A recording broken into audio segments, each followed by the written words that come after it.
Mi intención es analizar el sistema público y el sistema privado de pensiones, es decir, cómo podemos jubilarnos a una determinada edad adquiriendo pues, una renta aceptable que nos garantice pues, lo que muchas veces la propia izquierda dice, ¿no? Una pensión digna.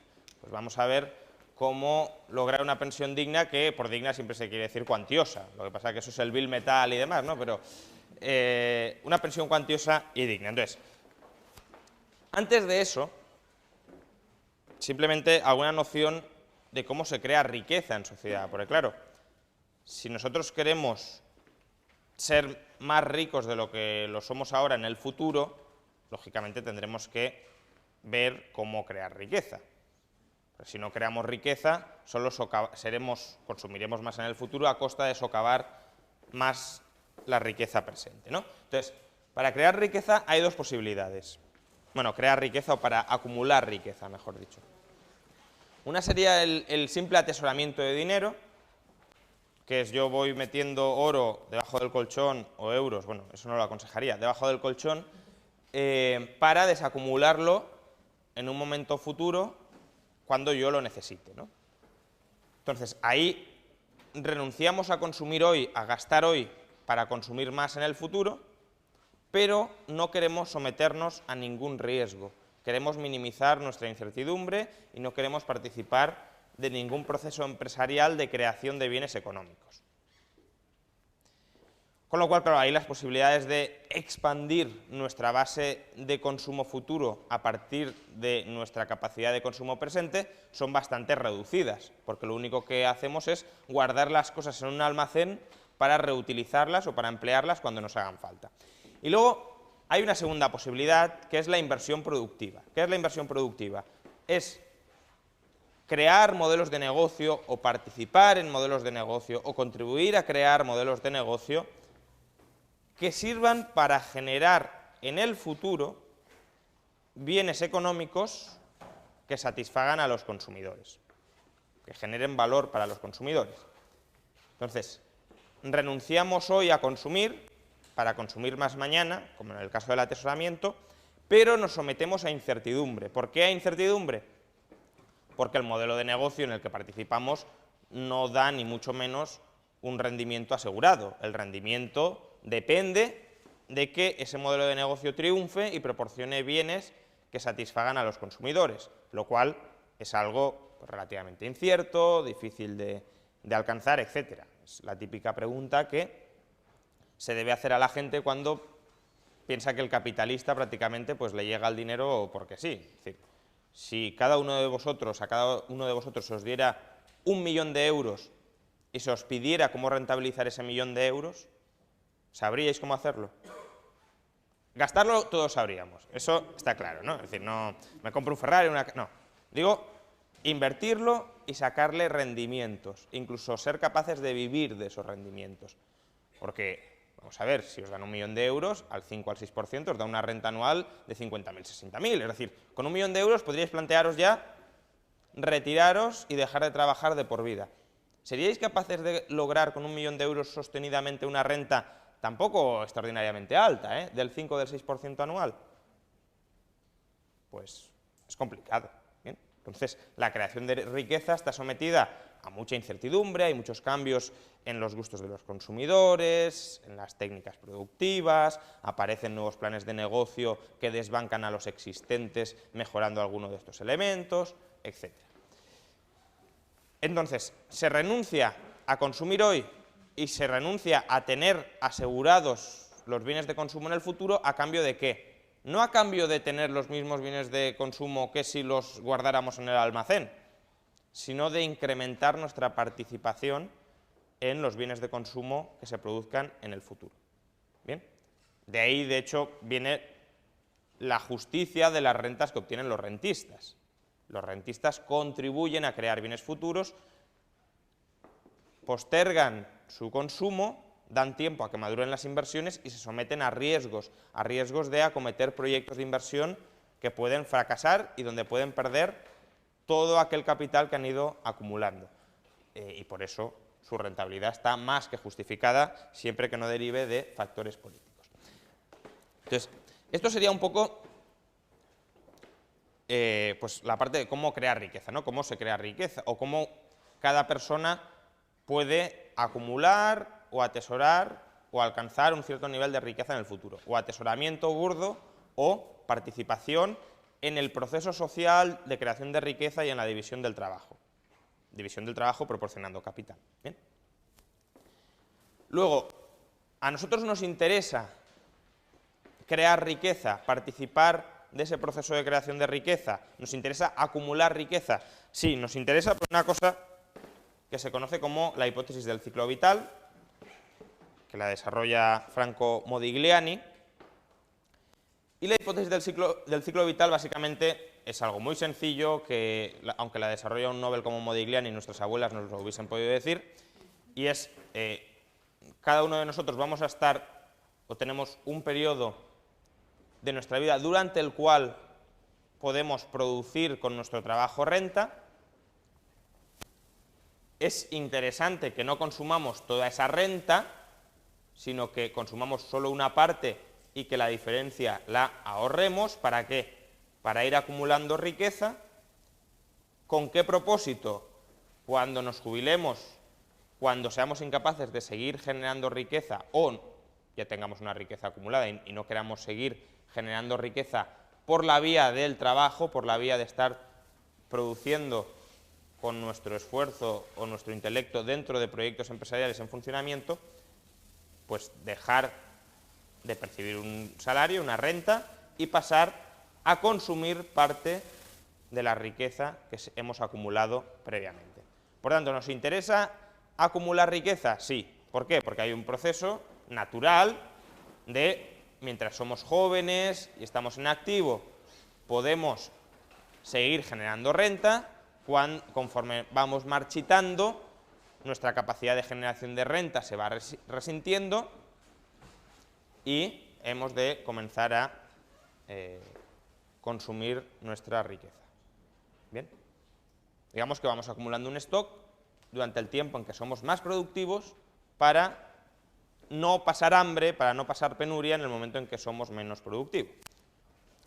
Otra cosa es, y esta parte de la hipótesis del ciclo vital ya es más discutible, porque aquí lo que se asume es que toda la riqueza desaparece al final de la vida. Esto ya es una hipótesis pues, que no tiene por qué ser así. La riqueza puede seguir creciendo, como ahora veremos, y uno puede consumir no la riqueza que ha acumulado, sino la renta derivada de la riqueza que ha acumulado. ¿Y con qué propósito no consumimos toda la riqueza? Pues con el propósito de dejarla en herencia a alguien, no necesariamente a nuestros hijos, la podemos dejar a la sociedad, por ejemplo, a través de la constitución de un fondo benéfico. Bien. Por eso, por otro lado, el impuesto de sociedades es una salvajada, porque lo que hace el impuesto de sociedades es cargarse los incentivos a que la gente no consuma rápidamente toda su riqueza en las etapas finales de su vida.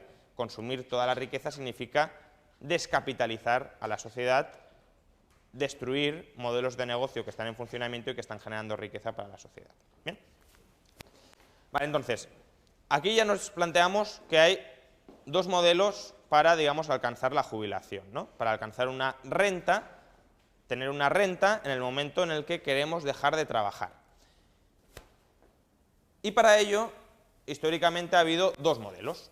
Uno que es que el Estado nos pague una renta fruto de la redistribución social de la renta, como ahora vamos a explicar, que es lo que se conoce como sistema de reparto. El exponente más fidedigno del sistema de reparto sería Ponzi, encausado precisamente por su fraude piramidal. Otro exponente reciente podría ser Madoff. Bien, es decir, es un sistema basado en la estafa. Pero que un sistema que, pues, mientras se siga estafando, pues va funcionando, ¿no? Y luego tenemos la renta privada, que es fruto del ahorro y de la reinversión del capital. Es decir, la renta que deriva del proceso de creación de riqueza en sociedad. Y ahí, pues, un ejemplo que yo creo que bastante ilustrativo es el proceso de maduración o de crecimiento de un árbol, ¿no? Es decir, vamos sembrando y vamos recogiendo los frutos conforme ese árbol crece.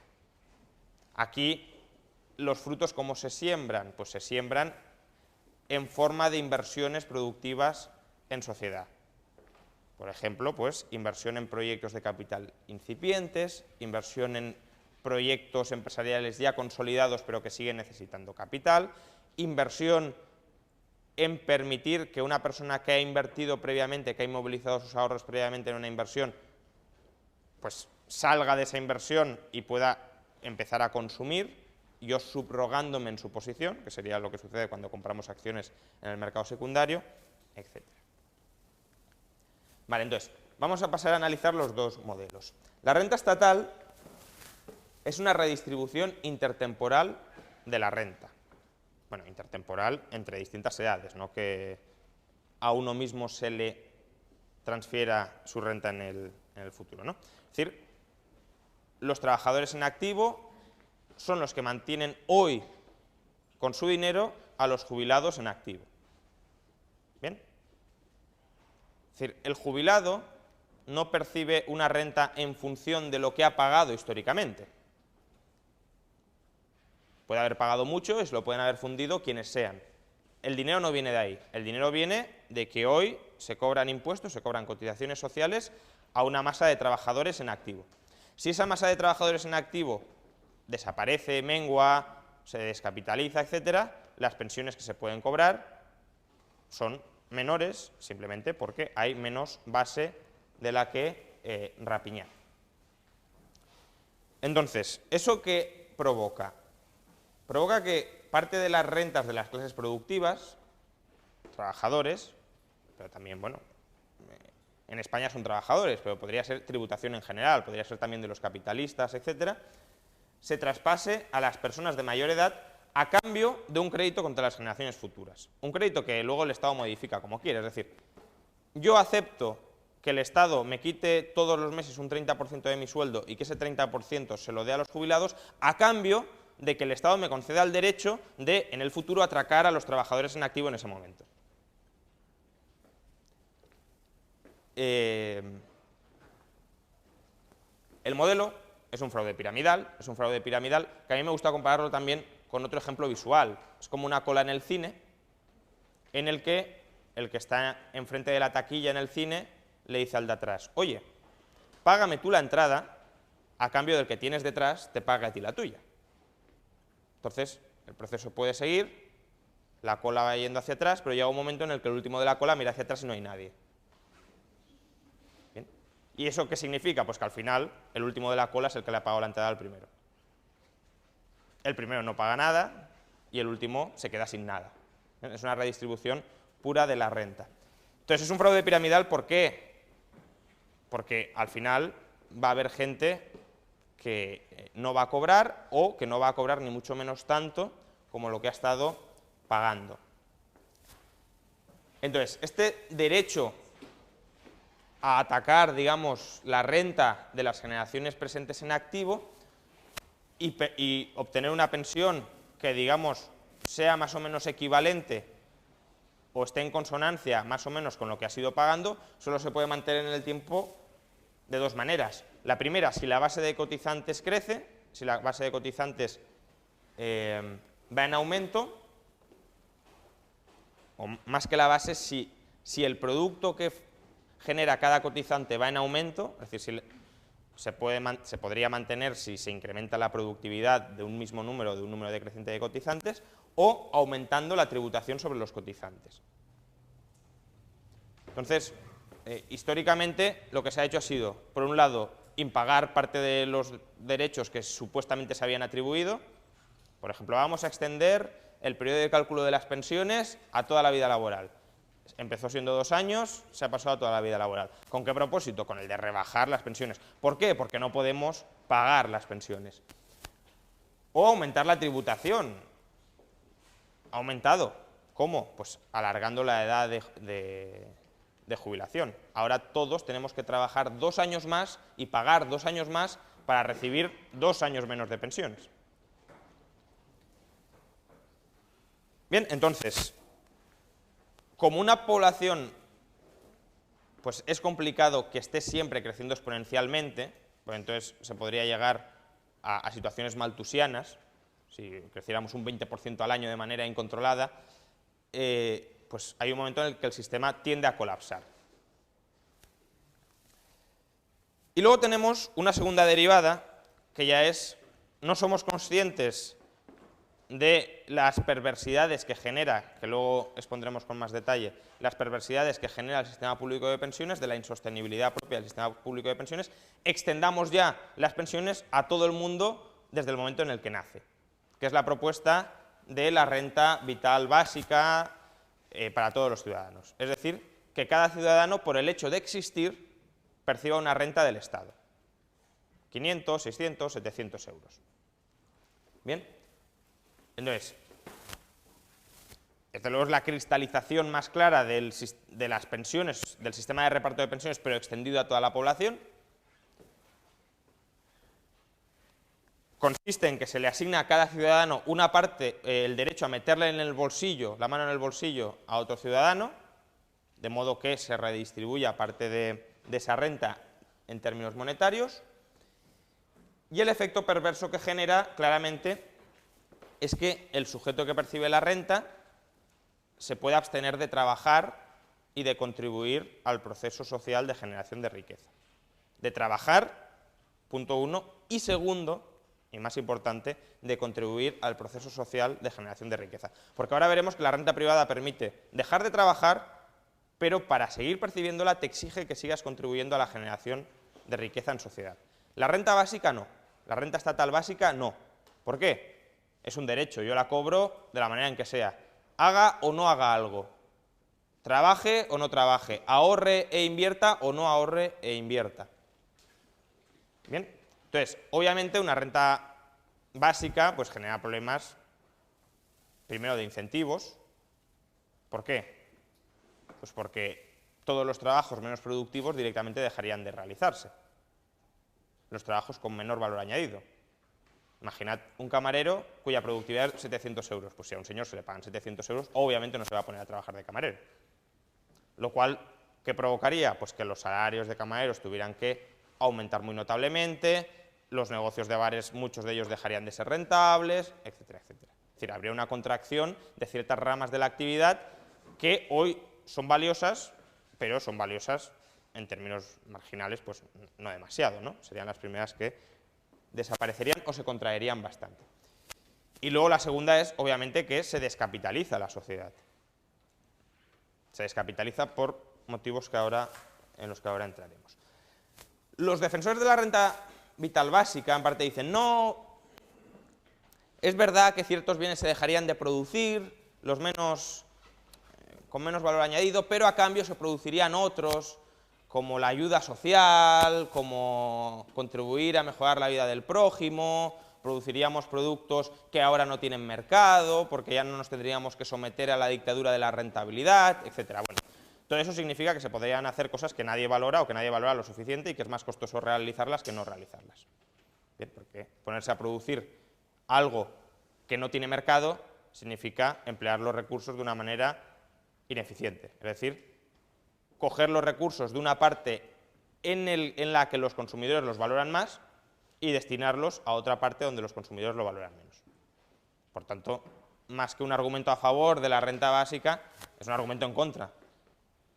Es decir, el argumento es, no, dennos dinero que nosotros nos podremos a dilapidar recursos, básicamente.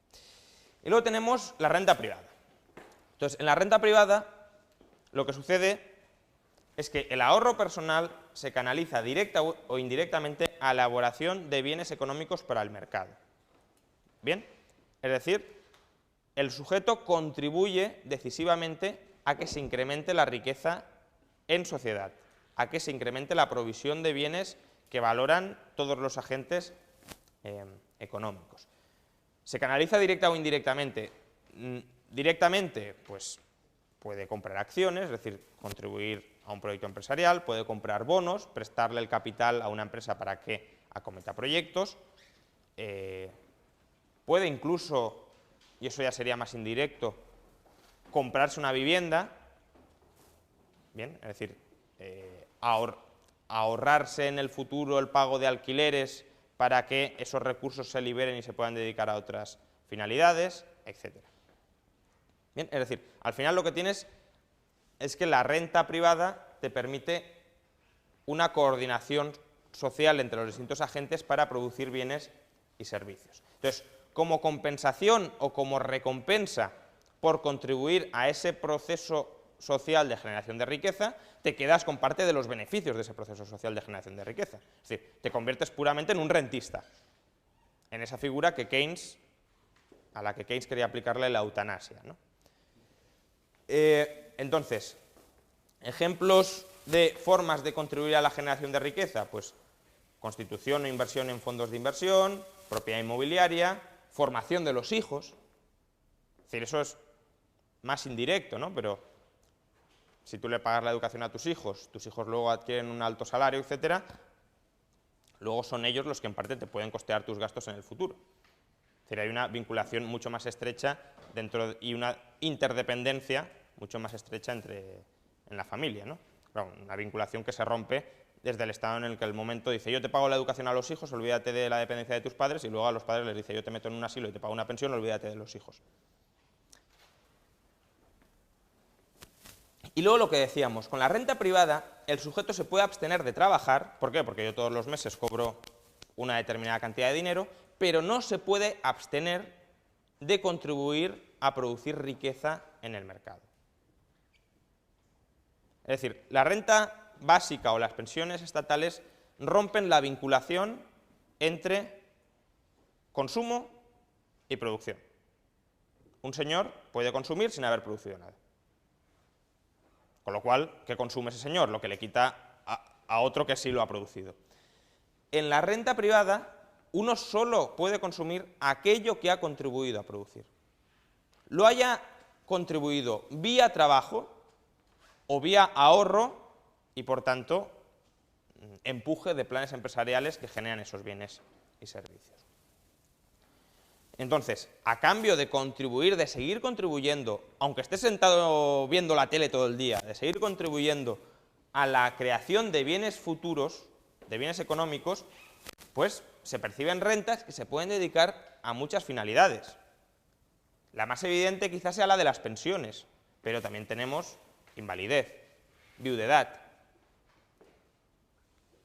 ¿Cuántos capitalistas morían y les dejaban la herencia? Herencia que no tenía por qué ser patrimonio inmobiliario, podían ser bonos del Estado incluso, a las llamadas viudas y huérfanos, ¿no? Claro, todo esto desapareció con la inflación. Es decir, las viudas y los huérfanos, que en teoría necesitan una pensión, una renta muy segura, ¿en qué se invertían los patrimonios para garantizarles esa pensión segura? En instrumentos de muy, muy bajo riesgo, por ejemplo, deuda pública a largo plazo. Otra cosa es la legitimidad de la deuda pública y demás, pero, desde luego, en cuanto a su percepción de cobro, es segura. ¿Qué pasa? Que cuando tienes una inflación del 5, del 6 o del 7% anual, la deuda pública a 30 años, pues en 10 años pierde prácticamente todo su valor. Es decir, es una manera de expropiar justamente a los rentistas más necesitados de esa sociedad. Luego también se puede destinar parte de ese capital que vas acumulando a la beneficencia. El caso más claro, incluso más ridículamente claro, ¿no? Porque incluso la beneficencia tiene límites, es el de Warren Buffett, que quiere dar la mayor parte, bueno, y que está dando la mayor parte de su riqueza a la beneficencia. Digo que tiene límites porque la capacidad de gestión de la beneficencia también tiene sus límites, como la tiene de toda saturación de información, ¿no? Y bueno, lo fundamental de la renta privada es que, a diferencia de la pública, en lugar de descoordinar el mercado, lo mantiene coordinado. Y mantiene todos los intereses alineados para generar y seguir generando riqueza. Entonces, el sistema de reparto, digamos que tiene dos consecuencias que es insostenible por dos motivos. Una es la insostenibilidad demográfica, y es que las prestaciones del sistema colapsan cuando el producto por habitante no cubre los derechos devengados en el pasado. Es decir, si vamos devengando cada vez más derechos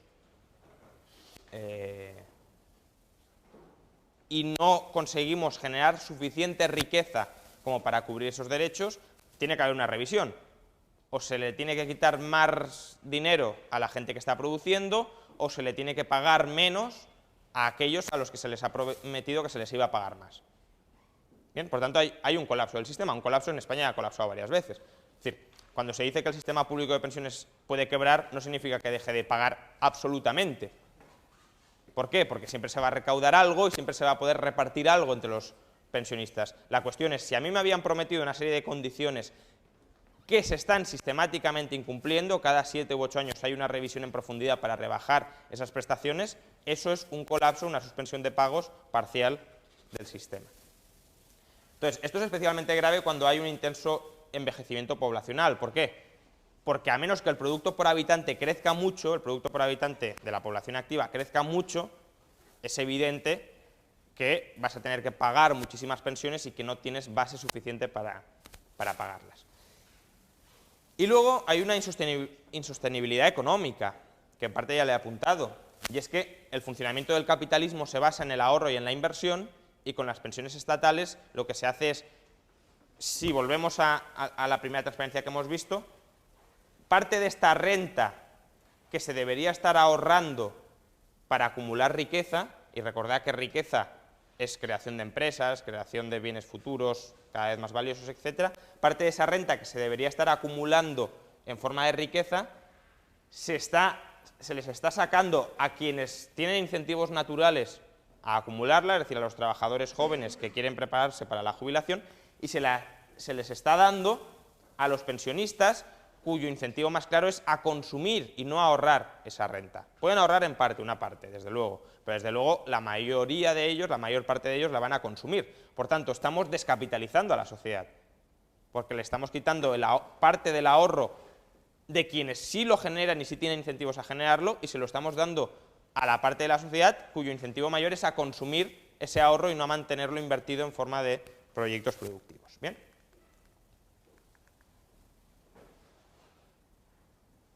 Y luego tenemos las consecuencias del sistema de capitalización o del sistema privado, que es sostenible demográficamente. ¿Por qué? Porque las pensiones no se pagan en función de la cantidad de población que esté trabajando, sino que se pagan en función de la riqueza que ha acumulado y que sigo creando a través de proyectos empresariales, pero fundamentalmente a partir de la inversión en bienes de capital o capital humano también puede ser, en cualquier caso, a través de incrementos de la productividad. Bien, porque a mayor acumulación de capital, mayor incremento de la productividad o de la capacidad para generar bienes futuros. Por tanto, yo cobro en función de lo que contribuye a producir. Seamos muchos o seamos pocos. No significa que la demografía sea del todo irrelevante, pero desde luego es un sistema autosuficiente, porque cada cual se paga y se contribuye a pagar su pensión. No depende de la riqueza que en ese momento estén generando los trabajadores en activo.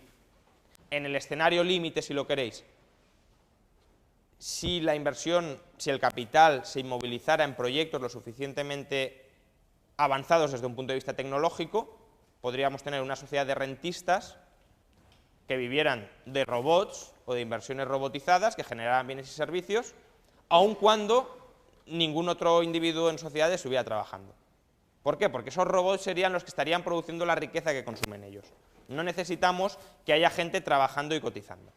Bien, por tanto, la evolución de la población, si se sigue con el progreso técnico, si se sigue acumulando capital, si se sigue incrementando la productividad por factor, es perfectamente sostenible. Y luego hay una sostenibilidad económica, que es precisamente esta, que el ahorro de las clases productivas se canaliza a la inversión.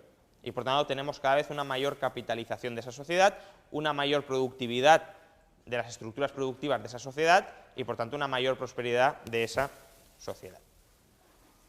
Entonces, ¿por qué motivo se rechaza el sistema privado de capitalización? Bueno, motivos hay muchos.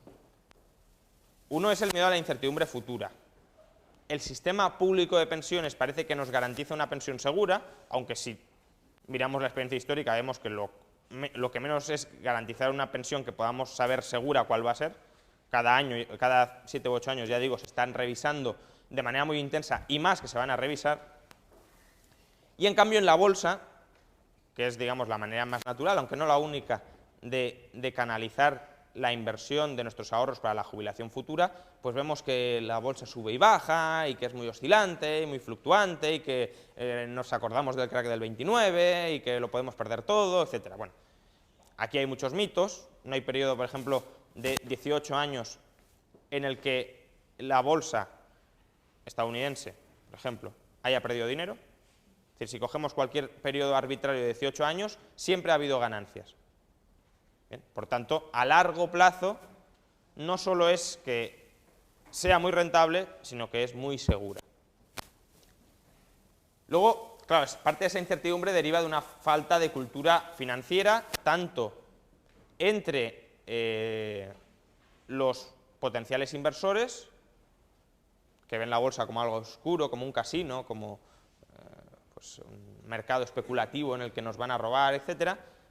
Luego esos mismos inversores invierten en participaciones preferentes, que no lo he acabado de entender nunca muy bien. Pero bueno, en cualquier caso, como que no lo ven del todo claro. Y luego también entre los gestores. Es importante para que el sistema funcione adecuadamente que los gestores tengan una teoría de la inversión adecuada y acertada. Por ejemplo, en España tenemos muchos fondos de pensiones que son una ruina. ¿Por qué son una ruina? Porque te salvan a comisiones, porque lo único que intentan es colocarte el producto y hacer cuantas más operaciones mejor. Yo conozco gestores o asesores de bancos que más o menos conocen pues las ideas de la inversión a largo plazo, de la inversión en valor, etcétera, y me dicen, pues, le he aconsejado que compre estas acciones, que son buenas. En 6 meses, sí, y yo digo, sí, no están mal, tal, en 6 meses le diré que las venda. Y yo, ¿pero por qué? Si son buenas y a largo plazo generan riqueza. Y dice, hombre, porque hay que hacer muchas operaciones, que si no, no cobramos comisiones, ¿no? Entonces, claro, esto es una perversidad dentro del sistema. Una perversión que, desde luego, si hubiese mayor cultura financiera entre los gestionados, y la habría si hubiese incentivos para ello, es decir, si hubiese incentivos de, no, es usted el que se tiene que preocupar por su jubilación, no es el sector público, ¿no? Que eso precisamente enlaza con otra de las causas por las que se rechaza la irresponsabilidad de tratar de anticipar y tratar de preocuparnos por nuestro futuro. Ah, no, que el Estado me lo pague. ¿Cómo? Ah, da igual. Si hace falta que suba los impuestos, etcétera, ya me lo pagará el Estado. Pero el Estado en sí mismo no genera riqueza. Con lo cual, es una irresponsabilidad porque tú no te quieres someter a los riesgos de generación de riqueza, que son riesgos naturales de cualquier organización económica que podamos pensar, también el socialismo. El socialismo también está sometido a riesgos de qué producir y de si voy a acertar sobre lo que produzco o sobre lo que no produzco. Y de hecho, se equivoca siempre. Pero también el sistema capitalista, el empresario se enfrenta a incertidumbre. Entonces, que una persona diga, no, yo no me quiero someter a ninguna incertidumbre, aunque es inevitable que me someta a incertidumbre, porque la generación de riqueza no es algo seguro ni es algo que esté dado. Por tanto, que sea el Estado el que les quite la riqueza a quienes sí han conseguido generarla y que me lo pague. Y así, además, ya no hace falta ni que sepa que es una acción, ni un bono, ni nada. Pues, desde luego, es una irresponsabilidad manifiesta. Luego, en gran parte también porque se ignoran cuáles son los riesgos y los problemas del sistema público. Pues sí, hay mucha incertidumbre, como he comentado, hacia el sistema privado, pero luego parece que el sistema público es lo más seguro del mundo cuando es justamente todo lo contrario. Y luego también por el inflacionismo. Esto lo he comentado un poco antes de pasada con los bonos para viudas y huérfanos. Es decir, hay mucha gente que tiene miedo a la volatilidad y que a lo mejor no entraría en bolsa, pero sí podría canalizar su ahorro, por ejemplo, a través de bonos más o menos seguros. ¿Qué pasa? Si tenemos un sistema monetario altamente inflacionista, no hay ningún incentivo a que ello suceda. ¿Por qué? Porque es que pierdes toda tu inversión. O lo mismo si lo queremos ver con la vivienda. Hay mucha gente que dice, yo solo quiero ladrillo. ¿Por qué? Porque nunca caes, es lo más seguro, siempre tienes algo ahí, lo puedes alquilar, etc. Bueno, ahora, en el momento post-burbuja nos parece pues, un pensamiento algo absurdo. No lo es decir, un señor puede tener 7 casas para alquilar y pagarse su pensión de esas 7 casas para alquilar. Bueno, si conoce mejor el mercado inmobiliario que la bolsa, pues que se meta en el mercado inmobiliario. ¿Qué pasa? Que hemos tenido una burbuja inflacionista en la vivienda que ha descapitalizado a mucha gente. Con lo cual, digamos, la idea de una alternativa para construirme mi pensión puede ser la inversión inmobiliaria como que también ha sido socavada y también vemos que se somete a riesgos precisamente por las burbujas y el no saber si estoy comprando a buen precio o no estoy comprando a buen precio. ¿Cómo se combaten en parte estos miedos? Pues con un poco de información, pues, que podemos ver en algunas experiencias históricas. Por ejemplo, quizá la más clara sea el caso de Chile. Chile privatizó el sistema de pensiones y lo que hacen los fondos es pues, reinvertir esa parte de la renta que se le quita al trabajador, pero que es propiedad del trabajador y en función de la cual se le pagan las pensiones, en distintos instrumentos. El fondo C es el que primero se creó, es un fondo que compra, si no recuerdo mal, mitad deuda pública, mitad deuda, bonos públicos o corporativos y mitad acciones. Y fijaos, pasó de tener un valor, pues supongo que sería 1, cada participación a un valor de 30.000. La rentabilidad implícita es de un 8,59% anual. A lo mejor nos parece mucho. Una rentabilidad del 10% anual significa que cada 7 años duplicamos nuestro patrimonio. ¿Bien? De hecho, vamos a ver qué sucedería si consiguiéramos una rentabilidad del 5% real, es decir, más o menos sería esta, un poquito menos quizá porque la inflación no ha sido tan alta, pero es decir, una rentabilidad del 8% y con un 3% de inflación, pues un 5% real. Si empezáramos a invertir hoy 6.000 euros anuales, 6.000 euros anuales mucha gente puede decir, yo no los tengo, qué barbaridad. Bueno, el salario medio en España son 20.000 euros y la cotización a la seguridad social son el 30%. Por tanto, es lo que nos quita el Estado para pagarnos unas pensiones que son de miseria. Bueno, pues si ese dinero lo reinvirtiéramos a un 5% durante, pues desde el año 2013 al año 2050, que sería pues empezar a cotizar ahora y jubilarse pues dentro de 37 años, terminaríamos con una pensión equivalente a 2.500 euros actuales al mes. Eso con un 5%. La media histórica de la bolsa estadounidense en 200 años real es el 7%. Y pensad que aquí cada punto de diferencia el crecimiento es enorme. No es que, bueno, entre un 5 y un 7 no hay tanta diferencia, no, entre un 5 y un 7 hay una diferencia brutal. El hombre más rico del mundo, que es Warren Buffett, se ha convertido en el hombre más rico del mundo con una rentabilidad del 22%, que es alta. Pero bueno, podrías decir, bueno, entre el 5 y el 22 hay 17 puntos de diferencia. Es considerable, pero tampoco puede haber tanta. Bueno, sí, hay una diferencia brutal. Por eso son procesos exponenciales que se disparan. ¿Bien? Entonces, solo logrando un 5% de revalorización media anual, claro, habría años que caería, habría años que subiría un 15, etc. Media anual del 5, terminaríamos en 2050 con una renta de 2.500 al mes. Pero no solo con una renta de 2.500 euros al mes. No tengo aquí el dato, pues tendríamos además un patrimonio de más de medio millón de euros. En acciones, en lo que lo queráis, que os garantice esa rentabilidad. Pensad en la magnitud del expolio del sistema público. El sistema público os garantiza una renta generalmente decreciente y generalmente en peores condiciones y además no tenéis ningún patrimonio. El único patrimonio que tenéis es ese derecho que no podéis ni enajenar ni utilizar como garantía para pedir un préstamo ni nada, de quitarle el dinero al vecino a través del sistema público de pensiones. Pero no tenéis ni inmuebles, ni acciones, ni nada. Y esto es fundamental tenerlo. Es fundamental, a lo mejor no para vosotros, que decís, bueno, yo me muero y ya, con que me den la renta ya estoy contento. ¿Cuán distinto sería si a nuestros herederos, en lugar de dejarles una pensión equivalente a 0, a menos que sean huérfanos con menos de, bueno, no sé exactamente los límites, pero en general con menos de 21 años, si en lugar de no dejarles nada, una pensión de 0, les dejáramos un patrimonio de 500.700.000 euros que devenga una pensión media de 2.500 euros mensuales. Eso se lo funde el sistema público. Habrá gente que diga, bueno, pero el sistema público es estable, nos garantiza la pensión. Bueno, ya hemos hablado de que el sistema público tiene dos insostenibilidades, una demográfica y una económica. Y termino con una previsión ligeramente optimista de cuáles van a ser los frutos de ese sistema público. Actualmente, con esta simulación, que básicamente es pues, coger el número de trabajadores en activo hoy en día, multiplicarlo por el salario medio y por la cotización media y dividirlo entre el número de pensionistas, obtenemos que la pensión media está en torno a 800 euros, que es la pensión media real. ¿Bien?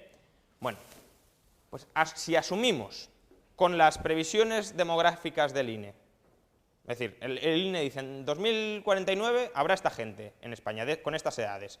Bueno, pues si cogemos toda la gente entre 16 y 65 años, asumimos que sus salarios crecen desde este momento hasta 2049 a un 2% real, ¿bien? Que no, de momento no están creciendo.